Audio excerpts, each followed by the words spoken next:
I'm really pleased to introduce our next speaker. I'm sure that many of you have heard him before, but he never runs out of material, so don't worry. Dr. Richard Jackson, let me give you the professional introduction, and then I have a few things I wanted to say as well. He's professor and chair of the Environmental Health Sciences School of Public Health at UCLA, third best in the country, and has, hopefully he didn't know the joke, so has appointments in the Institute of Environment and Sustainability, Urban Planning, and of most importance is a pediatrician and in the School of Medicine. He analyzes and addresses the impact of the environment on health, particularly children's health, and has a strong focus on sustainability and health, including climate change issues. He's worked in the past decade greatly on the built environment. He has chaired the American Academy of Pediatrics Committee on Environmental Health, and he's done extensive work on pesticides in epidemiology, infectious diseases, toxicology. As you had heard, I think from one or more speakers, that he was, in fact, the director of the CDC National Center for Environmental Health. He has served on the board of directors of the American Institute of Architects and was an elected member of the U.S. National Academy of Sciences. He's co-authored books. He's been on TV. He's pretty top-notch guy, but that he didn't want to stop there. I hear he's had a pretty amazing week. So I'll just tell you a few things that have happened really recently. One is Dick has received the Heinz Award. This was just this past Thursday. Also, it has, later this week this week? Next week. Oh, last week also. The American Public Health Association Sedgwick Medal, which is also an incredible honor that the APHA only gives to their best champions. And something that is, I think, a career pinnacle for many people is that he has been selected to be part of the Institute of Medicine. But perhaps more important than all of those things is that he has just become a grandfather. So I welcome you, Dick Jackson. In 2001, members of Congress thought that I should be fired because I dared suggest that how we were building America might be bad for our health, might be making us overweight, unfit, depressed, and lonely. In epidemiology, we call it a common source epidemic. When everyone begins to develop the same set of symptoms, it's not something in their mind, it's something in our environment that is changing our health.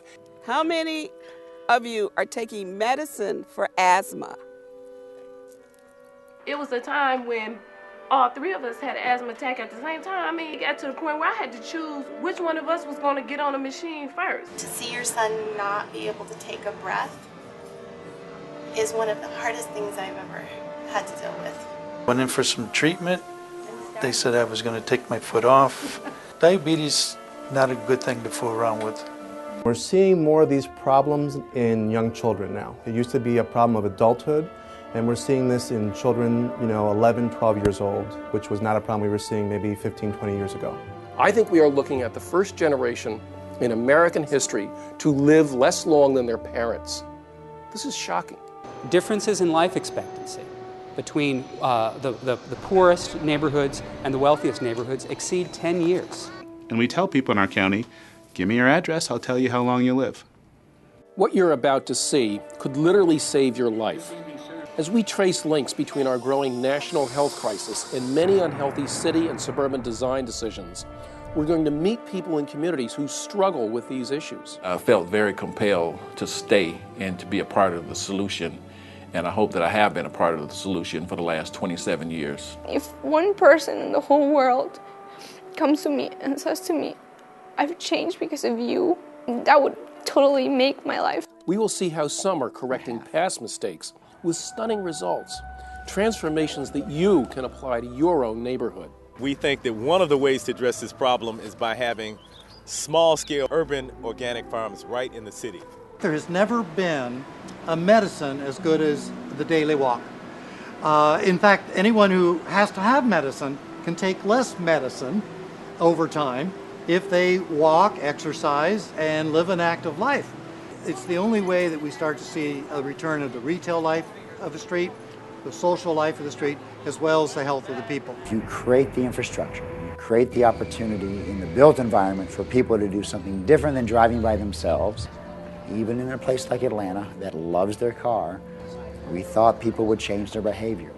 And they might actually like the opportunity of walking to work, walking to lunch, doing errands on foot. You need to do is make sure that the place in which you live and your people live are as nice as the places they would dream about visiting. And that's what public spaces and public health means to me, and they go together. When you come home, you want to feel a sense of haven, and that's what people feel here. We can create environments that work very well for people and make us healthier, or we can ignore it at our peril. Join me, Dr. Richard Jackson, on a quest to improve the quality of all of our lives by designing healthy communities. Dale Bell and Harry Weiland came up from the Media Policy Center and said to me, do you want to talk to more than 100 to 200 people at a time? Because we'll put 3 zeros behind you. And I said, okay, but little did I know that I would be on a 4-year odyssey visiting 16 cities. We had 2 camera crews for 3 days in Detroit alone. We had to raise about $2.7 million to do it, and the California Endowment, one of the sponsors today, was a big supporter of this as well.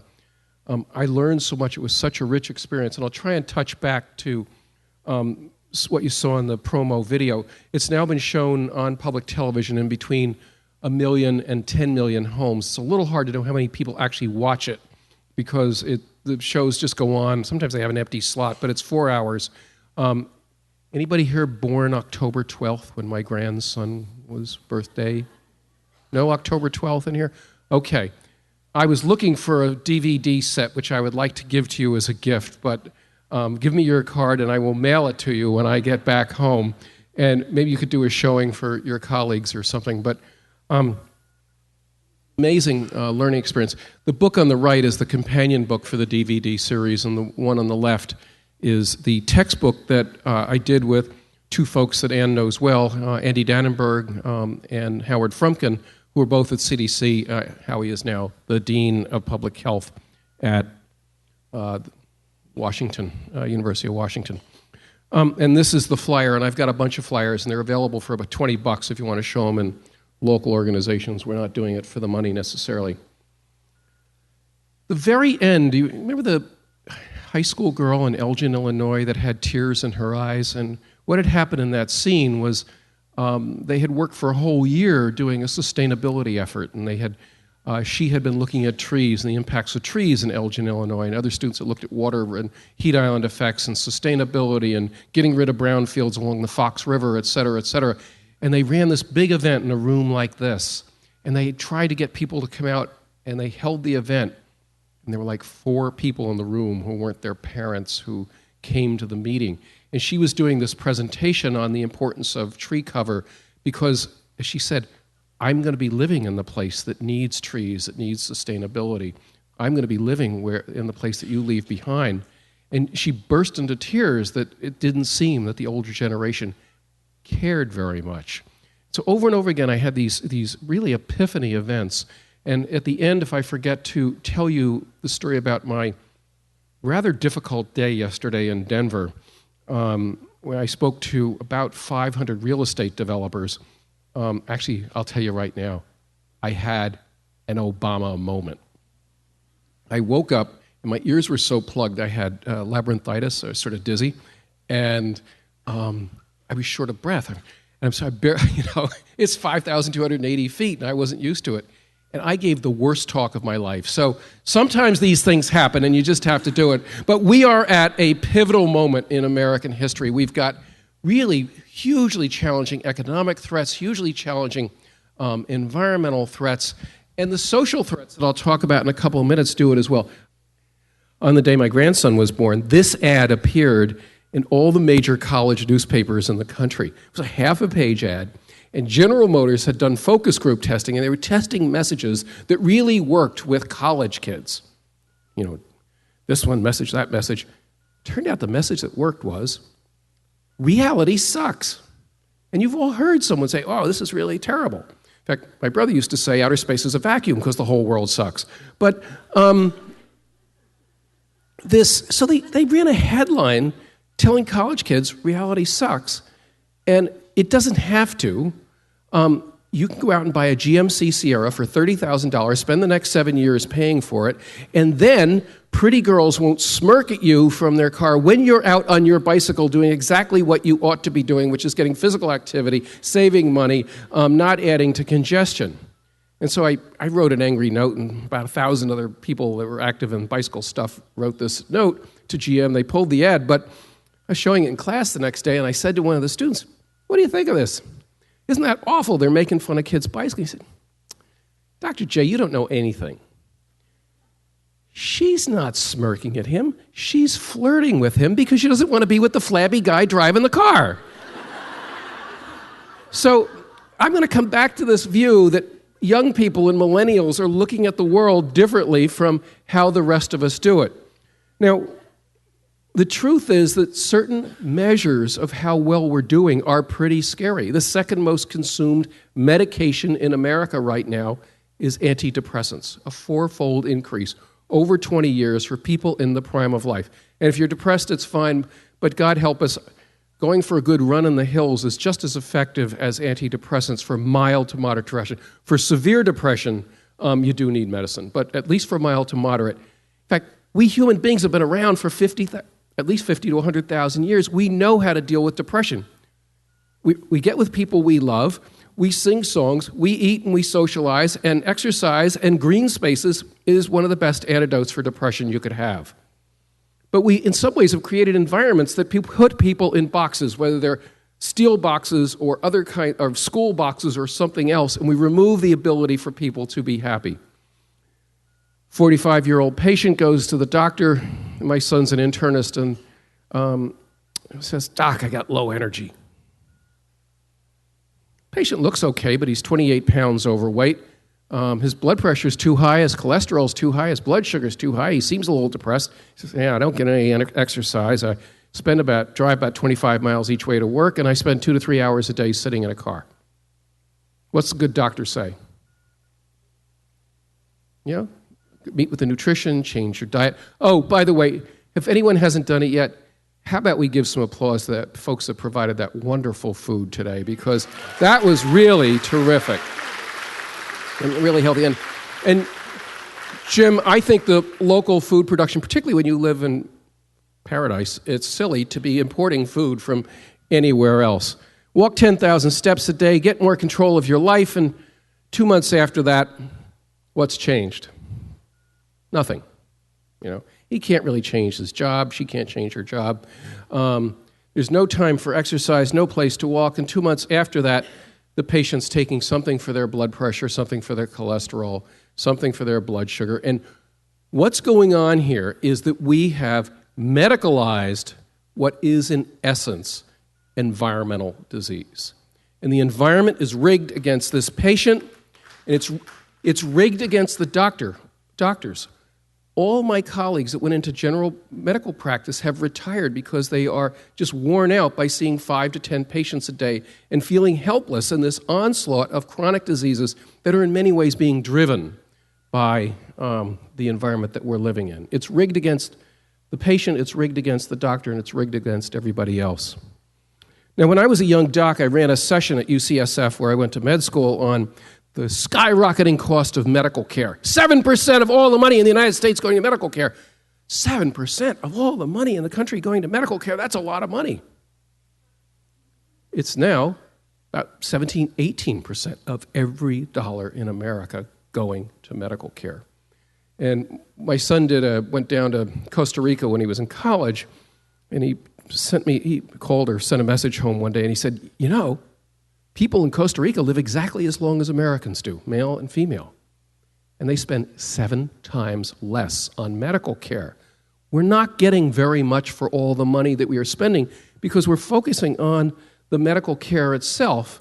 And we're not in the top of the world life expectancy. We're about next to Slovenia in terms of expected lifespans for people around the world for all the money that we're spending. Now, 100 years ago, the leading causes of death were infectious disease causes. And for the young people here, that meant things like, intestinal infections, pneumonia, other respiratory infections, tuberculosis was a big killer. And we decided that we needed to change the physical environments that we were living in. We had to make sure that people were not living in slums that were crowded and dirty and dark. We had to make sure the water was clean. We had to really begin to fix up our various dangerous workplaces. And things got better. And people didn't even know about viruses. They scarcely knew about bacteria. They were doing it because it just seemed like if people were in healthier environments, they would get healthier. And the truth is, we did get healthier. We've added about 30 years to the lifespan of Americans.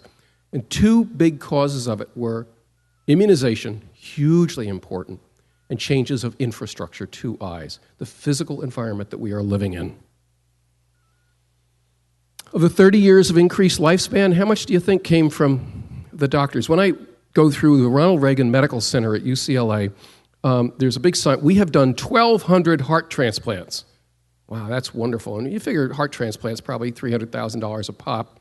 They've saved 1,200 lives, perhaps. How many years of life have come from medical care of the additional 30 years? You want to take a guess? 5 years. So 25 have come from these physical environment changes and better immunization, and the 5 years have come from better medical care. And yet we're spending 17% of all of our money on medical care. So when I first went to CDC and I was head of the Center for Environmental Health, I spent a lot of time worrying about things you can't see, little molecules of chemical X and measurements, sometimes bacterial things and viral things that would be environmentally causing diseases. The first week I got there, there was a huge outbreak, Ann will remember this, of people on cruise ships that had developed Legionnaire's disease because they never changed the filters in the hot tubs on the cruise ship. And I spent a lot of time worrying about little things. I spent a lot of time worrying about great big things like climate change. And one day the head of CDC, Jeff Copeland, said to his center directors, come on in, I'm doing a paper for the Journal of the American Medical Association on the leading causes of death in the 21st century. So, the chronic disease people are thinking obesity and diabetes, and Mark Rosenberg's thinking about injuries, and I'm thinking about little things and great big things, and I'm driving down Buford Highway in Atlanta, Georgia to go over to headquarters, and it's 7 lanes wide, it's lined on both sides with garden apartments, 2-3 stories high, filled with poor people. 2 miles between crosswalks.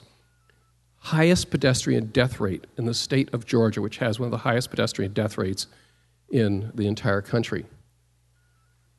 And every time you'd read about someone killed running across the 7 lanes of highway, road, it wasn't really a highway, I would always say, jaywalker killed on Buford Highway. It wouldn't say, it was 2 miles to the crosswalk in 95-degree heat, and people didn't really want to walk that distance to get to their bus going downtown for their minimum wage job, which is really what was going on. So I'm driving down, and I look over to the right side of the road, and I'm late, I'm hurrying, it's hot out, and here's this older woman walking along with a plastic shopping bag, one in each hand. She's bent over with osteoporosis. She's got red hair. She looks like my mother, and I want to stop and give her a ride. I don't do it. I go to my meeting. I'm sitting there thinking, if she collapses, the cause of death will be heat stroke, and it won't be absence of trees, blacktop heat island effects, lack of public transportation. And if she's killed by a truck going by, the cause of death will be motor vehicle trauma, and it won't be absence of sidewalks, absence of public transportation, poor urban planning, failed political leadership. And I went back to CDC, and I called my friend who eventually became my co-author, Howie Frumkin, and I said, Howie, I think we've been worried about stuff pretty remote from people's lives, and we in public health have got to think a lot more about where people actually live, and what is it in our daily lives that make us happy and really function better. And he said, Dick, you're right. Pay for my sabbatical, I'll come write a book, which we did. So we picked the leading causes of death and the 10 leading causes, and Dr. Copeland wrote an article about it. And I kept thinking, if you look at all of these, underneath them at the next level back is how we have built where we live in America. Now, I asked my students, what's the message of this particular building? We built 3 to 4 million of these every year in the United States before the housing bust. Look at the front of that building. What's the meta message about that building? What does it say is the most important thing in their lives? Say it out. Yeah, sorry. It's about cars. So all of a sudden, human beings have become the appendage to the cars. 25% of the entire U.S. economy is related to cars in one way or another. General Motors bought up all the trolley systems. They and a couple other companies bought up all the trolley systems in the United States, except for 1 or 2, and threw the trolley cars into the ocean in the 1950s as a way of, and I'm not sure, we had a better transit system in L.A. in 1950 than we do right now with all the money that we are spending. By the way, we have now paved over 60,000 square miles, impervious surface. Every time it rains, the water runs off and carries all the junk on that roadway into local streams. I love this. I'm just writing a paper now on surface parking lots as a health threat. Now, I'll have to explain that one later, but we paved over the equivalent of the area of Puerto Rico with just surface parking lots where water can't go in. Water going into the earth is good. Water that runs off is bad. That's my simple doctor's summary of 30 years of water research, hydrogeology. This is a picture of the California state flower, and the problem with it is they don't work very well after about 5 years. They cost between $1 and $2 billion, and they stop working after a while because everybody discovers that you can get a really nice house cheaply 35 miles outside of town. The problem is everybody else discovers it at the same time, so all of a sudden it's very congested. And you all know what it's like. In the morning down in Santa Barbara, you've got poor, or at least working people, the workforce pouring into Santa Barbara, in the evening trying to get out. So Santa Barbara syndrome. Santa Barbara is really so without workforce, they had to build housing for the doctors at the hospital. The docs couldn't afford to live in Santa Barbara near the hospital. That's how far gone it is. For the young people, the affordable housing strategy, and you will be looking for a place to live that is affordable, particularly when you settle down and you begin your lives. The affordable housing strategy of the United States since 1950 was drive until you qualify. So at Berkeley, we have junior professors that are driving out to Tracy, 50, 60 miles away, because they can't afford to live near the Berkeley campus. Same is true at UCLA. Other parts of the world, the solution to this is you create very diverse housing setups. So you've got wealthier people and poorer people. The students remember this. You all know this. Rich people need poor people. You already knew this, right? Somebody's got to clean the house and do the work. But poor people need rich people. What's he mean by that? If there are no wealthier people in a neighborhood, the services go to hell. And what I mean by that, no, there's no garbage pickup. After a while, the fire department closes a station, the schools deteriorate. There has to be people of wealth interspersed in an environment, and then the services continue. So if someone says Dick Jackson's in favor of gentrification, we're going to take all the poor neighborhoods and turn them into rich neighborhoods. No, I am deeply in favor, however, of very diverse economic systems. Marginalizing all the poor people to one part of town is a very bad strategy. Now, where Dr. Haddix lives, up in northwest Atlanta, Cherokee County, Newt Gingrich's old district, they didn't want the wrong element. And I remember going to a public meeting where someone said, we don't want the wrong element in Cherokee County. And we all knew what wrong element meant. We don't want black people. And someone actually said in a meeting, MARTA, the transit system, means moving African Americans rapidly through Atlanta. Now, God has punished them because now they're stopped 3 hours a day trying to get home because they have no transit system going back and forth. So write this down, those of you going to thinking about graduate school. The built environment is social policy in concrete. So our social policy in the 1950s was, we'll do slum clearance and we'll put all the poor people on one side of town, run a highway through the middle of it, and put the wealthier people on the other side of town. And once that's put in concrete, you live with it for 3 and 4 generations. And I saw it in every city that we visited, Syracuse being the most profound of the 24 or so cities we visited. When you pave things over, no water goes into the ground. This is bad because groundwater in, for example, LA is 7 times cheaper than the water that we bring in from the Owens Valley and the Colorado River. So anything we can put in the ground gets filtered, gets cleaned, it becomes usable water, and anything that runs off is wasted. By the way, Los Angeles spends $3 billion a year pulling water into LA, and $1 billion running them down those concrete sluices the Terminator used to ride his motorcycle on. It's totally ridiculous. We need to be capturing all of our winter water and using it throughout the year. You're not going to believe what I'm going to tell you. 19% of all the electricity in California, 19% is used to move water around.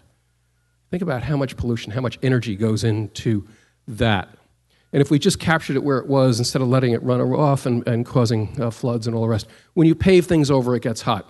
Trees are our friend, and somehow, particularly the state of Georgia, Ann, seems to be at war with trees because 1/6 of all the climate change that we're looking at, the CO2 collection into the atmosphere, is because of deforestation. The other parts are, burning fossil fuels. Ann's a good person, I'm just teasing her. Frederick Olmsted, my hero in urban planning, called parks the lungs of the city. And when you have parks there, it gets cooler, you get transportation, the water going up through the trees, and people, we need it for cool environments, but people need it for respite in their lives.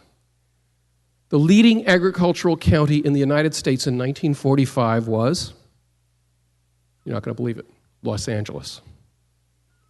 In terms of the food produced, the value of the food produced. And we have taken, if you look at this map closely, it's a half-hour study, but if you look at it closely, you'll discover the best agricultural land in California has been put under the last crop, which is paving and houses, 1- 2-story houses. So Orange County, Contra Costa County, Santa Clara was huge fruit production as well. We've created neighborhoods that make it very, very hard for people to be independent, for kids to grow up with independence. If you live in the last house on the cul-de-sac, the dead end up there, and you're 8 years old, you want to visit your best friend 2 houses away, but 100 yards away, you can climb over the fence and pass the Doberman and the Rottweiler and the pervert and the guy with the gun, or you can get in the. You can say to your mom, "Mom, drive me." And so the young mothers in this room drove twice as much as your mothers did, who drove twice as much as their mothers did. I don't think it's going to continue because what I'm finding is the millennials, and by that I mean the young people in their 20s, early 30s at this point, don't want to lead the rat race lives that their parents led. And they're very interested in being in places that they can be around full time. But we're spending lots of time in the car. One of the reasons we spend a lot of time in the car is some educator, I use the word loosely, decided in the 1950s that kids would learn better in big schools. And the educators decide, oh, this is great. We can make big box schools. We can make Costco schools where, you can save on custodial staff and vice principals. And so Fremont, California has a school area, multiple grades, 7,000 students in it. They're hauled in from all over the place. Now, I'm going to ask you, where were you happier, in a small school, those of you who are in a small school, or in a big school? There's actually good data. Kids learn better in small schools than big schools. Where do you think the teachers are happier? In a small school. The big anonymous ones, but we continue to do this because it was about saving money, and we put them on these distant places that had cheap land. And because you'd pay for the cost of getting them back and forth year by year, but you'd save on the capital cost, the upfront cost. This is a homely metaphor, but the bigger message I want to convey is we need to make decisions on long-term costs and benefits and not what it's going to be for the next 3 months or 6 months or a year. Do you think all this riding in the school bus, in the car, not being able to walk to school would affect children's health? Look at the difference in the number of kids that walk and bike to school in about 2 generations, 66% to about 1 in 6.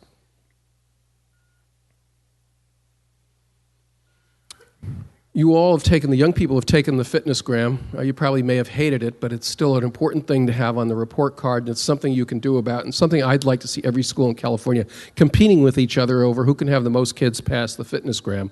I sometimes think this No Child Left Behind, where we totally focus on math and verbal and forget everything else, makes teachers crazy, but I don't think it serves kids very well either.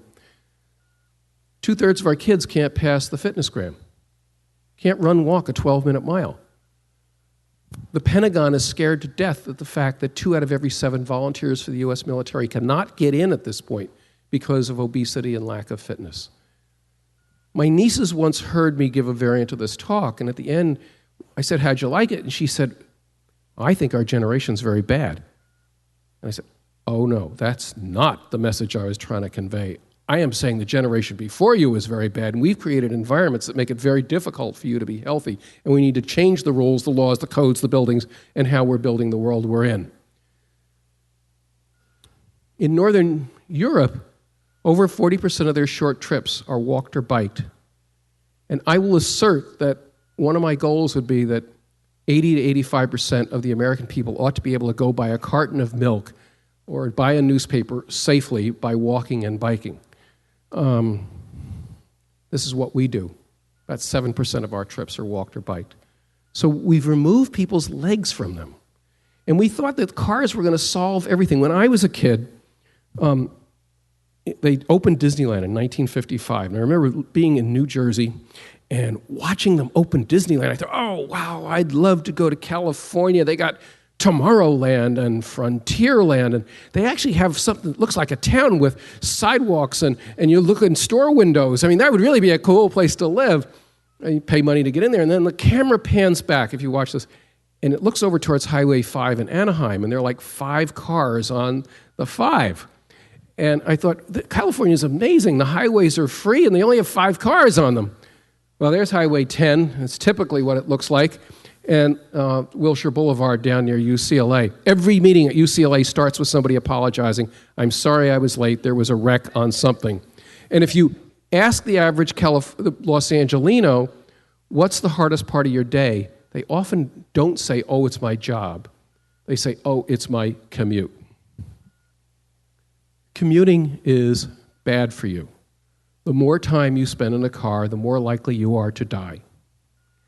The leading cause of death from ages 1 to 34 is car crashes.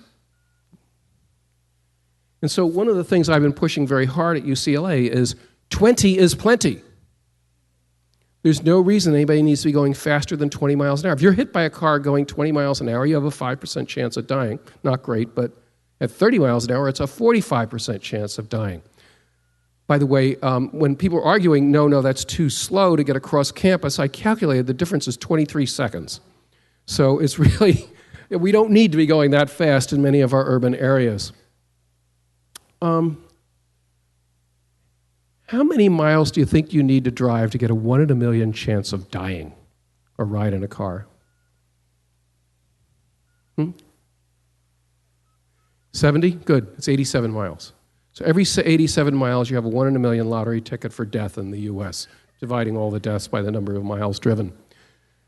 So I foolishly, my wife lives in Berkeley, I live in L.A. She says, "You live in the faculty dorm, Dick."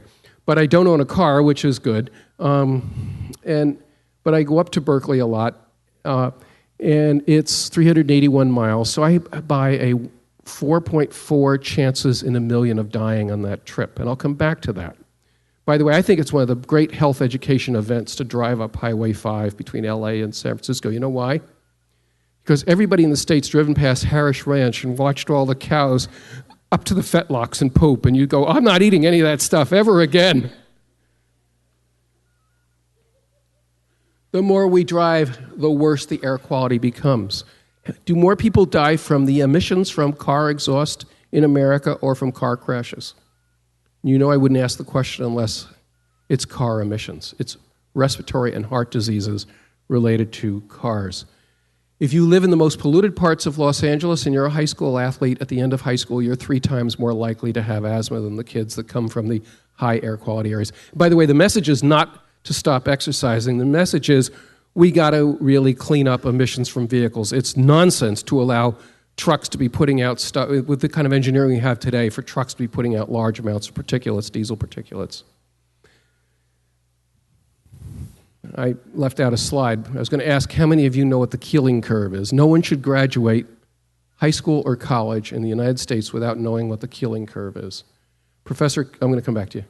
Professor Keeling measured CO2 levels on the top of Mauna Loa for the last 60 years, and it's been going up and up and up. When I was born, the CO2 level of planet Earth was 300 parts per million.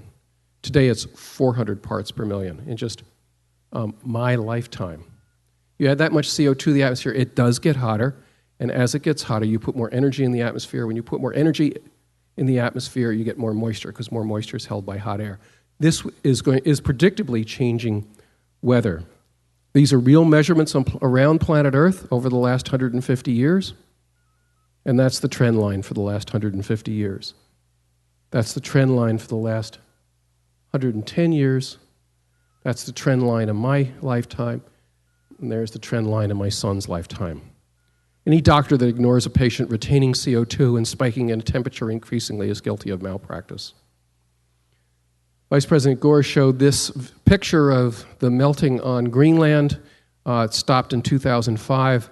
That is, the picture stopped in 2005 in his video. This is the amount of water that's pouring up. This water's been frozen for 100,000 years. Huge amounts of beautiful fresh water dumping into the oceans. And the picture on the right is the first time in satellite recorded history for the entire top of Greenland to turn to water. Unprecedented. I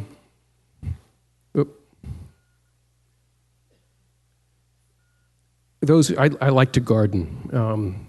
Somehow I don't like being on a machine doing repetitive motion. I like physical exercise in the garden. I gave a talk in Nashville last week. Nashville, by the way, has had 2 once-in-a-100-year floods in the last 10 years. And their leadership are going, you know, we politically may not believe in climate change, but from a practical standpoint, what we build and how we build it and how we put what we put next to the rivers has got to change. Nashville in 1990 was in the planting zone that was the same as New York City.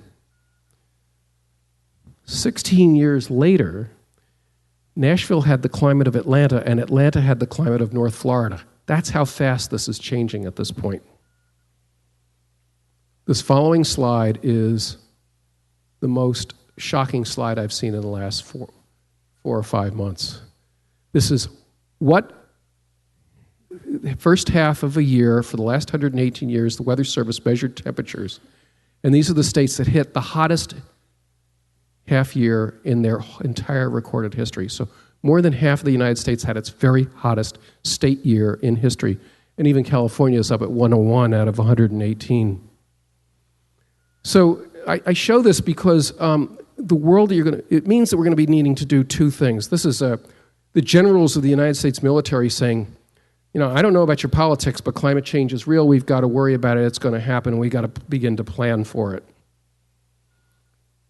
So I hear Dr. Haddock showed the maps of the United States. I will go through them quickly. I am very disappointed that CDC changed the colors, and I know they have good reasons, but these are the most powerful health education tools of the last 30 years. These are interviews of people, and everybody was shocked because nobody was paying attention to it. In about 1995 or 6, somebody said, hey, Americans are really gaining a lot of weight.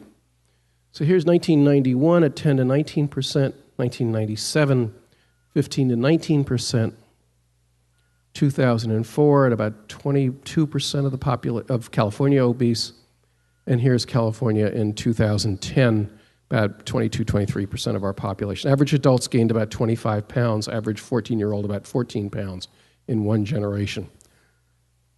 Those are kind of shocking, but the next slide knocks my socks off. At the rate we're going, this is from the President's obesity meeting, you may have been there, we're looking at 11% of the U.S. population having body mass indexes over 40, which means 100 pounds overweight or more. If you think the medical system's going to fix this, you are wrong. We don't know how to accommodate to this kind of change. Because I do environmental health, Andy Dannenberg and I calculated how much jet fuel was burned by the fact that everybody gained 10 pounds between 1990 and 2000, and came out to $1.5 billion worth of jet fuel every single year. It's more than all the profits of all the airlines put together over the last 10 years. It's the only study I ever did. It wasn't really a study, it was a calculation that was cited by Jay Leno, who said, CDC says we're burning more jet fuel because we're all getting weight. Now I know why they don't feed us on airplanes anymore. How much high fructose corn sugar did you consume, older folks in this room consume, in 1968? None. Exactly right. This is the shelf disappearance of high fructose corn sugar today. By the way, when I was a young pediatrician, we never saw a child with NASH. NASH is basically non-alcoholic steatohepatitis. It's basically your liver turning to fat. We're now seeing kids, overweight kids, with basically pre-cirrhosis of the liver because of how much sugar we're consuming, particularly fructose. It's cheap, by the way. You take cornstarch and you depolymerize it and you make this stuff 10 times cheaper than cane sugar. As our weight goes up, our risk of diabetes goes up, particularly for women, and you can see how much it goes up more rapidly for women than for men. And you can predict that I'm going to show you the diabetes maps. Here's about 4% in 1994, about 5-6% in 2001, and by 2007, 7 to 9%. So we've doubled the rate of diabetes in just 15 years. Diabetes is bad for your kidneys, it's bad for your feet, it's bad for your eyes, it's bad for your heart. We're now spending 2% of the entire GDP of the United States, of all the money in the United States, on nothing but diabetes. When we were young pediatricians and went to the diabetes clinic, we never saw a child with adult onset diabetes. That's what we called it. We now call it type 2 diabetes, and here's the report from the New England Journal of Medicine that essentially a very experienced pediatric endocrinologist saying half the kids they're seeing are now type 2 diabetics. And I'll skip these slides, but the point of it is that the treatment doesn't work very well, and the conclusion by the white coat doctor is we need to spend much more time on prevention and much less on pills. So how about some solutions? This is the worst solution. This is the absolute American solution. When I was health officer for Governor Schwarzenegger in 2004, 2005, and he asked what my priorities were, and I said preparation for terrorism and the infrastructure of public health. But then number 2 was the obesity epidemic, and he said, well, that's a personal decision. I said, no. We've got basically a physical world, an advertising world, an economic world that's driving people to obesity. It's a social disease. It's being driven by social decisions. But I put this up because here's all this advertising at Costco about thinking about survivalist thinking, that somehow human beings are going to get by just depending on themselves instead of their neighbors and their community. Public health is about creating conditions where people can be healthy. By the way, it's the only definition I force my students to memorize, and I put it on every test I give them. My friends told me to take Governor Schwarzenegger out because he wrote a book that offended them a lot, but I'll leave it in anyway, just for this one. This was an event on the west steps of the Capitol, which we were arguing that we're spending $14 billion on price supports for commodity products that, corn and soy and a bunch of other products. We don't spend 1 cent on the support of things that are produced in San Luis Obispo, that are produced on the coast of California, basically fruits, vegetables, and things that are healthy for us. So, in fact, the stuff that's bad for us is about half as expensive as it was in 1980, and the stuff that's good for us is twice as expensive in adjusted real dollars than it was in 1980. So what we were arguing for is that we ought to have price supports for things that are healthy or get rid of the price supports for things that are bad. I know that there are folks doing local agriculture, and I remember arguing in the governor's office, 1, for farmers markets, 2, for food stamps at farmers markets, and then 3, to really support local agriculture. We ought to be able to produce a lot of our food. This is my personal opinion, but I think we absolutely need to tax sugar. I mean, if you can afford $1.25 for a Coke, you can afford $1.35, and the 10 cents extra raises about $14 billion a year, and we ought to be spending on what? We ought to be spending on kids, because this is generational stuff. We ought to spend it on safe routes to schools, healthy food in schools, PE in schools, nutrition education in schools, school gardens, but let's spend it on the generation that's going to really bear the brunt of this. And God help me, don't spend it on stomach stapling surgery for people my age, because we can spend it on something else. Exercise really works. 10,000 steps a day, and you've heard this a few times, but nothing prevents diabetes more effectively than 10,000 steps a day. No medicine. You heard Dan Burden saying this in the video. If you live in an area that is walkable, you reduce your risk. It's about 6 pounds difference, 7 pounds difference between very walkable areas and non-walkable areas. If you become physically fit as a middle-aged man, that's pretty much the same for a woman, you add about 6 to 8 years of additional life. It's almost as good as stopping smoking. I mean, these are really powerful diminishments in the risk. This looks boring, and one of the things I teach my students is, if it looks boring, pay attention. So in the federal government, what could be more boring than the Office of Management and Budget? Guess who runs the federal government? If you go up to the legislature, there's the Senate Rules Committee. God, that sounds really boring. Jim, they got a lot of power, right? This is really where the stuff is being controlled. So this is the Institute of Medicine report on how do we turn around the obesity epidemic. And they didn't talk about high fructose corn sugar. They didn't even talk about school lunches. Number one was make physical activity an integral and routine part of life. Communities, transportation officials, planners, health professionals should make promotion of physical activity by increasing access to places for physical activity and enhance the physical and built environment. Priority 1, goal 1, strategy 1 was change the physical environment, even before the obesity, direct sugar and calorie stuff. One thing we need to do is, who knows the difference between a street and a road? That's a stupid question. A street is for people. A street ought to be for people walking, people bicycling, people using a wheelchair, using a walker, people trying to get from one place to another. A road is for moving vehicles. And somehow we decided every street in America ought to be a road and ought to have as primary focus moving vehicles. And so if you really want to create a great place, and by the way, I haven't said this yet, San Luis Obispo has made such wonderful progress. When I went to French Hospital, and there were about 18 people sitting in that little room, and I was talking about these issues, and everybody's looking at me like, this guy's a crackpot.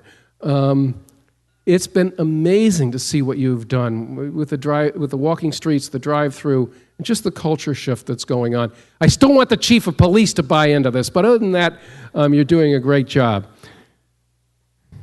Did a similar talk in New York City about 5 years ago for AIA New York, and a bunch of people from New York Health Department were there, et cetera.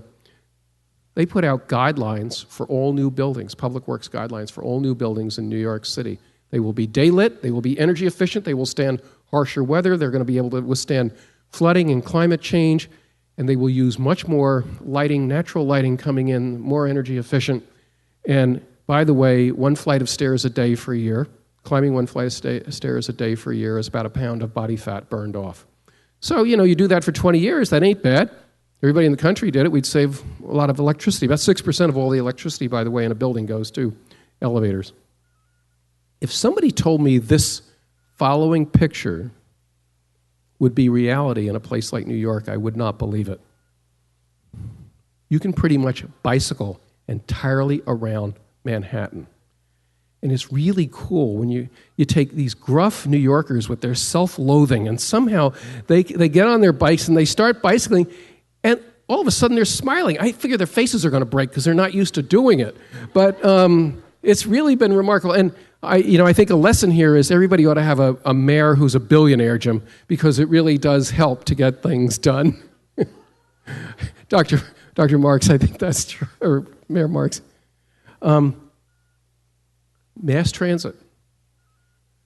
People take mass transit because you can read a book, you can relax, you're not stressed out, you save money, you might reduce your carbon footprint.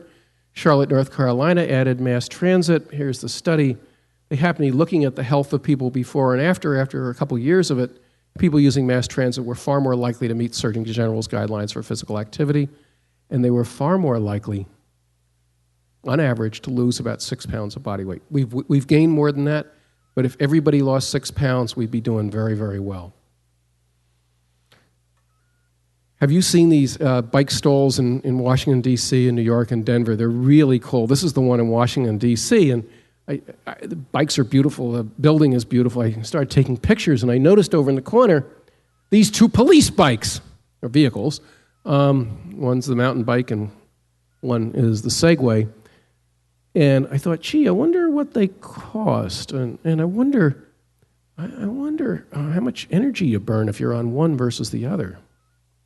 So I figured it out. One is 10 times more expensive than the other, and on one you burn about 1,000 calories more a day than the other. I figure about every 4 or 5 days, it's about a pound of body fat difference between the two. And I love the fact the ad for the Segway, the cops are fat, and the ads for the bicycles, they're skinnier. But there's a metaphor for how we think in America. We somehow think we're better off on a machine that costs more money and doesn't provide us the health benefits that we need. By the way, you ever try and talk to a police officer? Talk to a police officer on a mountain bike. They're almost always in a good mood. They'll always say hello. Try and talk to a cop in a squad car. Never. So yesterday when I gave my lousy talk gasping for air in Denver, one of the things that building developers hate is environmental impact assessments. And I have read many environmental impact assessments, and they often run 1,000 to 5,000 pages. And you get to the end and you want to look at what's the health impact, and there's like 3 pages on human health. And many of us in public health feel very, very strongly we need to be doing proper health impact assessments. And the way environmental impact assessments are done is they look at one very narrow thing, like benzene exposure or something else, and they don't look at overall benefits. So that sounds rather academic, but let me give you an example of a difference. We want transit stops in Los Angeles, right? Trolley stops, et cetera. We want to have lots of building around the subway and the trolley stops. So the air board, some of the folks at the air board say, well, if you do that, people will be exposed to more air pollution because there's more air pollution if you put a lot of people together and you got the transit thing and people are driving in there and everything else. But I said, well, wait a minute. People are more likely to walk. That's a whole set of additional benefits and weight loss as well. They're able to meet a lot more of their life needs. They're under less stress. And they're not buying a 1 in a million chance of dying for every 87 miles of driving because transit's much safer. The way we've done environmental impact assessments is they look at one domain too much and they don't look at the whole span of risks and benefits adequately. The people in Charleston, South Carolina, and the gentleman you saw there was Mayor Riley. And Joe Riley, we interviewed him for a couple of days and went around with him. He's loved in South Carolina. He's been in that job for about 30 years. And he had the chance of making Charleston a really crappy city because they wanted to bulldoze everything in the waterfront and put up high-rises that no poor person could ever get close to the bay and the ocean there. And he kept the old houses, and he's done a beautiful job. And did you hear him say that one line, which I just find a wonderful touchstone? He said, we ought to build places that are just as good as anywhere somebody would want to visit. And, you know, I think that's a good thing to remember for what we give to our children going forward. The people in Charleston wanted a bike route, walking route on the side of the bridge over the Cooper River. The boring people in management and budget said, no, no, no, it costs too much. The boring people in transportation said it doesn't move enough cars. The people insisted we want a bike route, walking route. They finally got it. Third most popular tourist destination in Charleston now is this beautiful bridge going over the bay. You can see the ocean, Fort Sumter in the distance, and people want to do it. You don't need to wag your finger and say you need to exercise. People go ahead and exercise. Would you like to have a cup of coffee or a glass of wine next to the Chenoghe Freeway in Seoul, South Korea? Doesn't that look just romantic? They tore out the freeway for $900 million. And they restored the stream and this river going through downtown Seoul. You don't need to order people to go for a walk or to lower their blood pressure or to be happier and alleviate the depression when you create a place that everybody wants to be, old, young, and the rest, day and night. So I think that not only should every river and creek in America be swimmable, fishable, that's an EPA goal, I think most of them ought to be walkable. And we ought to, because you don't have to order people to go for a bike ride if there's a nice bike trail near a creek or a river. You want to do it. So AIG got bailed out for $200 billion in one night. You all remember that about 4 years ago. Frederick Law Olmsted's family proposed building a walking trail carriage route, ball fields, playing fields, 50 miles along the Los Angeles River back in the early 20th century. It wasn't done because they decided to sprawl Los Angeles all next to it. It would now cost, how much do you think, to turn it into his son's original plan? Between $1 and $5 billion. So for 1/40th of the cost of bailing out AIG, we could give our great-grandchildren a place that would make them happier, deal with flooding on the river, create green space and physical activity. Young people want to live in places that are walkable, and old boomers are now wanting to be in places that are walkable. Young people have become very interested in the juncture between urban planning and public health. Here's the APHA meeting in 2002 and 2003. There wasn't a single session on land use or built environment. What do you think it was last November? 102 on land use and 182 on built environment. I'm going to skip a couple slides. What's the best way to move people long distances? Steel on steel. It's extremely efficient. The Japanese have moved 5 billion passengers since the Olympics during the 1960s in high-speed rail without a single passenger fatality. The Chinese have built the biggest public works effort in the history of the world using high-speed rail. Why aren't we doing that in this country? We could reduce our carbon footprint, move people up and back much more rapidly. We need to be building for the second half of the 21st century and not for the last half of the other century. The young people are doing volunteers. Maybe you've gone around doing some of these stencils. Well, I want you to get the mayor to supply you with a new set of stencils. You ready?